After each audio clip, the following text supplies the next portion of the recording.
Hello and welcome to Round Robin. I'm your host, Robin McCormick with the City of Hampton. And today we're going to talk with our Healthy Families consultant, Alvean Lyons, about how to do age-appropriate chores with our children. This is a huge one. I can remember, there was a lot of whining and pleading and begging and, it can be a battleground. Oh, definitely. Is there really a way to prevent that? Prevent? I don't know about prevent, but we may be able to make it a little bit better, which is always our goal. We can't guarantee perfection, but we can definitely offer some better ways to approach real challenges that every parent has, no matter how great we are. It's just, there are just certain things that developmentally can be issues working with our kids. So this one in particular, we all are trying to make sure that our kids learn to contribute in the household, add something, clean up something, pitch in some way. Right, it is two things. It is one, teaching them that they have to contribute, and two, getting some darn help. Absolutely, absolutely. At the very youngest age, maybe it's just picking up your own toys, but boy, it gets really tiring doing that. It makes us cranky, makes us yell and whine, makes them yell and whine.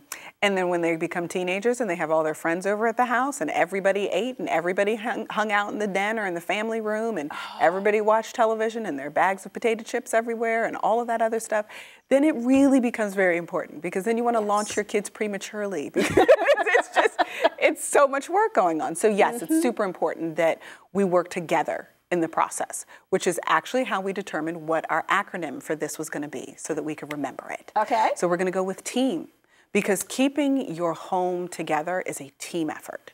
Moms can't do it on their own. Dads can't do it on their own. We have to work together as a team in this process. I think that's true. And there's been a lot of effort around involving our male partners in the process. It's true. Saying, you're in charge of the grilling and the yard and the cars, and I'm in charge of everything inside the house. I mean, there's those bending of ideals from the 40s and 50s that we used to hang on to. And now, really, we've got to include our kids in that process. They're part of the team. It's true. And what if mom cuts the grass better than dad does? So we can't be caught in gender roles. And we can't teach our children those gender roles to do that either. I mean, it really is doing what needs to be done and having the best people doing the right things. I have a teenage son. I really don't want him washing the dishes. You've heard me say it before. I want to eat off those dishes. So, so he's not the one who does the dishes. I definitely have made sure that over the years when my daughters were home, that they were the ones who handled that because they were just more meticulous about it. They were more responsible about making sure that things got done properly. So it's not just making sure everybody's doing something, but that everybody's doing something that they can do well on top of that, while we're also teaching some of those skills that they might not naturally be great at. It is because you want them to be successful. It's true. It's not just making them do it, it's helping them do it successfully. Absolutely, so that you're no longer necessary in the process. Right. That we're doing things because we want to do things, but not because I still have to do them for you because you don't know how to do them yet. So teaching age-appropriate responsibilities and chores is very important. So in using that whole team concept, we're going to start with that first one, and that's the T. All right. We have to talk to everybody in the family about what it is that is required to keep this household running. The fact is, a lot of times kids it's almost like there's a magic cleaning fairy, They don't know. They go to bed at night. I always thought they notice all the things I'm doing. They're completely oblivious. Me expecting them to notice on their own it's just a fallacy. It's like looking at a cat waiting for it to bark. It's not going to happen. That's right. It's just not going to happen. Quite frankly, our spouses and partners don't even recognize sometimes what we did before 7 o'clock in the morning. You just wake up and the floors are swept, and you just kind of forget that when you went to bed they weren't.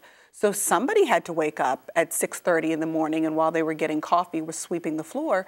There's so many things that we do on a regular basis that people don't even recognize. The floor just magically stays. If you do a good enough job, you don't ever see it get bad, so you don't ever see it get good. It just stays clean. It's true. It's true. But making sure that the whole family recognizes that here are the 15 things that have to happen each week for this house to look like this every day, that you bring your friends into, that you sleep around, that you hang around in the den, and all of those things, that there is stuff going on all the time that makes that possible. So we need to make sure that everybody knows what is responsible or what is necessary inside the house to work. So we talk about we that got to whole talk process. about it. We got to have a family meeting and let's list what the chores are. Let's list the things that have to be done and who's been currently doing them. Sometimes it's disproportionately falling on one person versus another. And more often than not, it's the mommies. Right. We're doing 10 out of the 15 things easily that have to be done. And for some of us, we're doing 16 of the 15 things that have to be done. And I said that on purpose. Yes, you know, we take it all on. We're taking it all and then some. Feel a little resentment about it. Absolutely. So in order to make things less tense and stressful, we have to make sure that we kind of level that playing field a bit more. And when our kids are little, obviously they can't do certain kinds of things, but they can always do something. So we're going to talk about it first, and we're going to talk about it as a family. Everybody who's in the house should be a part of the conversation. But then we quickly get to that E. Everybody can contribute something. Everybody should have a task. So that E is the everybody letter. If you're 2, you're responsible for picking up your books and your toys and your crayons and all of that after you're finished playing. And there's some place that you can put those. You make it easy. Again, Absolutely. You want them to succeed. So you make it easy with bins or, you know, open containers, things that they can do themselves really at age 2. It's very true. And it forces us to have a level of structure. That sometimes in all our busyness, we kind of let the structure fall away. And whenever we lose structure, it's hard for kids to figure out where they fit and how they can contribute.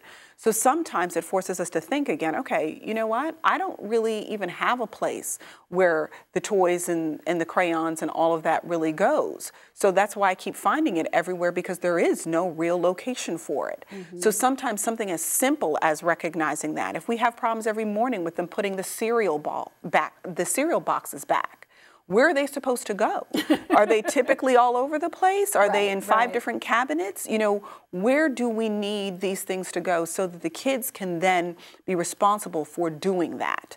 That when I finish eating my cereal, when I finish playing with my toys, when I finish playing with my stuff, that I know that I got to put them back in these specific places. So making it age appropriate is very important, because we can't give a 2-year-old a 10-year-old's task. And we can't give a 10-year-old an adult's task. So it needs to be developmentally appropriate for our kids so they can be that very thing that you said, successful. Because then they're proud of themselves. And that really makes a difference also, because it does add some great self-confidence, even in doing little work like that. So then we move to the A, accountability, and we'll call it A squared for math people, and appreciation. Because you have to have some means of being able to hold people accountable for what it is their job is. So you've mentioned to me before things that you've done with your boys in terms of whether or not they got allowances and how you divided up those allowances. Well, being able to have something like a little calendar that says on Mondays, you know, Julie's responsible for this. On Tuesdays, her older sister Keisha's responsible for that. On Wednesdays, Sean is responsible. So some means of being able to be clear about whose job it was. I have multiple kids in the house all the time. Like, we're that house. And people sleep over all the time. But anybody who comes in my house, I'm giving you a job. Everybody knows it. I'm giving you a job. Do you? You become one of my cubs. We always say the lions, everybody who steps into the lion's den becomes a cub. And all the cubs have to count. So you might be taking out the trash today because you're staying over for 2 days. That's going to be your job. And you know that. So there's certain things that everybody can do in some form or fashion that makes a difference. But we have to have a means of being able to check to see whose job that is, so we don't start the infighting. Hey, it was my sister's job, she didn't do it. No, it was my brother's job, he didn't do it. Whose job was it really? So if we don't have clear assignments of tasks, it makes it harder to hold people accountable for what it is that they're supposed to be contributing. So we've got to be organized enough to create some structure. So do you write this down? Is there a chore board in your house? We don't have a board anymore. We used to have a board when everybody was younger. Now that they're older, we have witnesses. So we all sit down and we go over whose responsibility is this, and then we ask everybody else, okay, whose job is that supposed to be? Oh, that's Vasi's job. Whose job is feeding the dogs in the morning? Oh, that's so-and-so's job. So that we all agree, and everybody was here to hear who was assigned what. Now, when they were younger, we needed to make sure that was written down someplace because it was so easy to purposely forget that that was my responsibility. But now that all of my kids are high school and, you know, college and above, we just hold people accountable in that verbal kind of way. So we do definitely spend a lot of time focusing on accountability. But then appreciation is important too. Because the same way that we want to teach our kids to be grateful for the things we do, we have to say thank you and we appreciate a job well done when our kids do it. It's very hard to teach them to be appreciative if we're not. You know, this is a little bit hard because sometimes it took more nagging on my part and the job wasn't that darn well done in the first place. And so I'm maybe not as appreciative as I could be, which then, you know, creates a little disincentive for them. It does, because, and it's the thing, kids are very much like grown-ups. You know, we want a good job, we want a pat on the back, we want to, and even when we're exhausted and do something that we really didn't feel like doing, the fact that we got it done, we still want somebody to be able to appreciate the fact that we did it. So even though it's, you know, we're not always thrilled, because I've got a boy too, we're not always thrilled about the 50% job we did on that, sometimes it still requires us saying, you know what, I saw that you did. That you took out the trash. And now I did see that you didn't put another trash bag in, and we need to make sure that we do that next time, but I am really grateful that you actually made sure that that trash was not overflowing in the house. So sometimes it's just a little bit, you know, give them a little bit of that, just because they don't want to feel like I'm doing things and nobody even cares that I do it. But then everybody cares when I don't do it. And that's the problem, you know, like it doesn't feel fair, you know, so it's the acknowledging the job at whatever percentage it was done. Right. And then also acknowledging what the expectation, reconfirming again what the expectation is. Okay, when you take out the trash, this is, I need you to do this also because that's a complete job. But thank you for this part of the job that you got taken care of. So it's how we communicate about those things. But we as moms will probably find ourselves still on them about doing the whole thing right. But definitely the accountability, and we have to have the appreciation also. Okay, I'm going to remember that one. I know that's my weak point. Because we do the accountability, but we forget the appreciation. I know, it's a mommy thing. I totally get it. And then finally, M, make it fun. As often as you possibly can, make it fun. When we do, because we have different assignments for who cooks on different days. Well, when I cook, I put on music. So everybody ends up coming downstairs because they're hearing the music blast through the house. I'm a loud music player.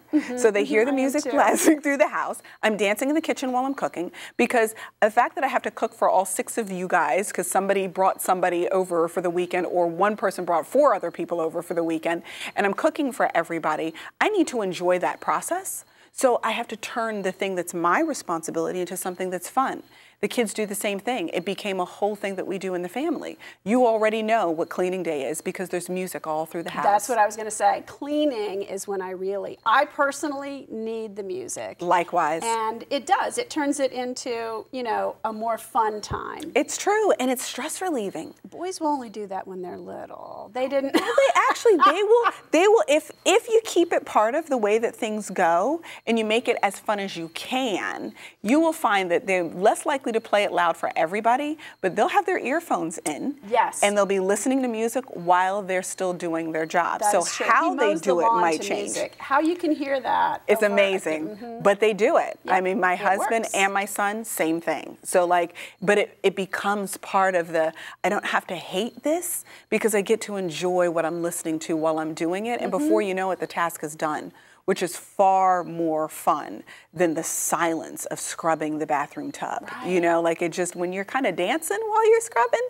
that kind of goes faster. So trying your best to make the tasks fun changes the way that everybody approaches those tasks. So we want to make sure we work together as a team, but we want to do it in a way that makes what we contribute an enjoyable experience.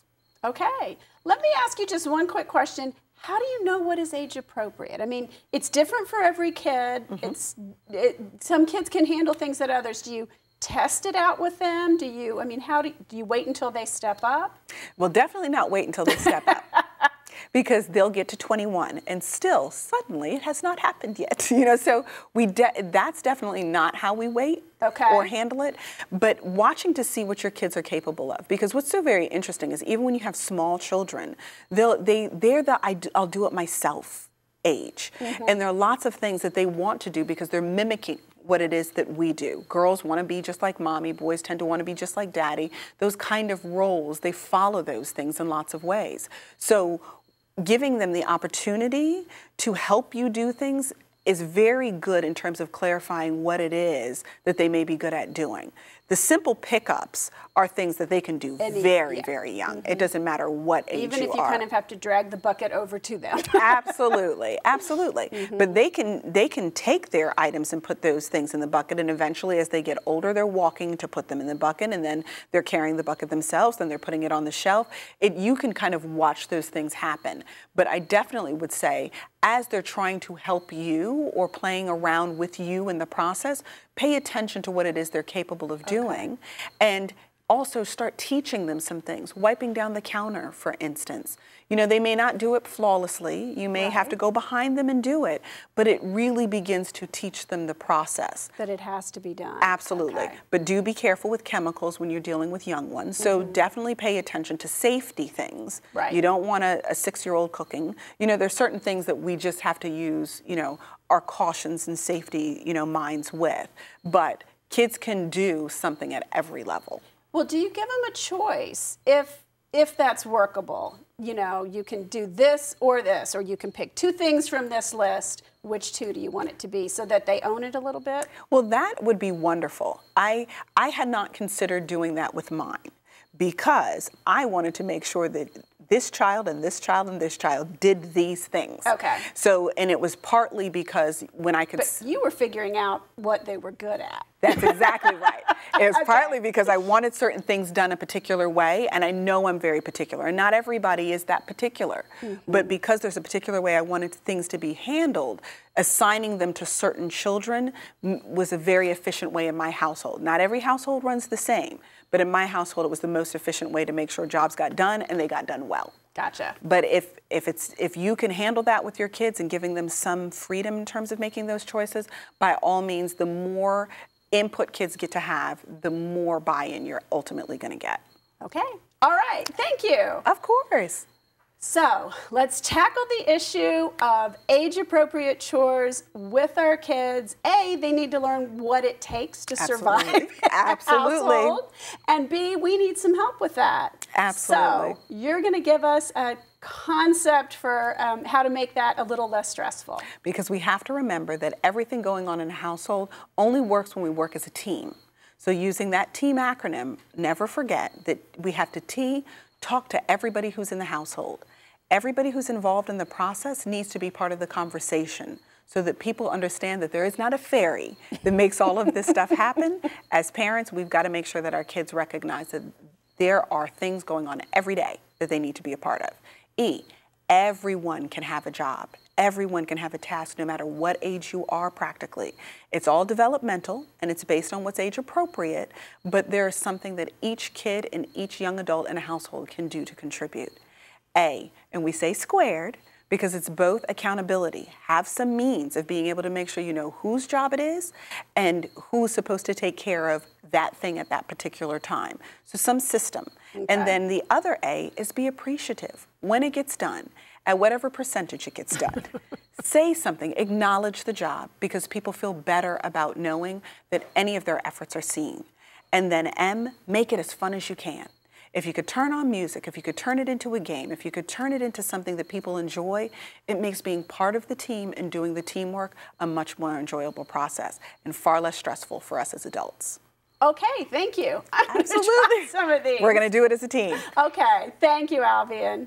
You're welcome. And thank you for watching. I hope these team tips help you tackle chores with your child, grandchild, or whoever is living in your household. Thanks for watching.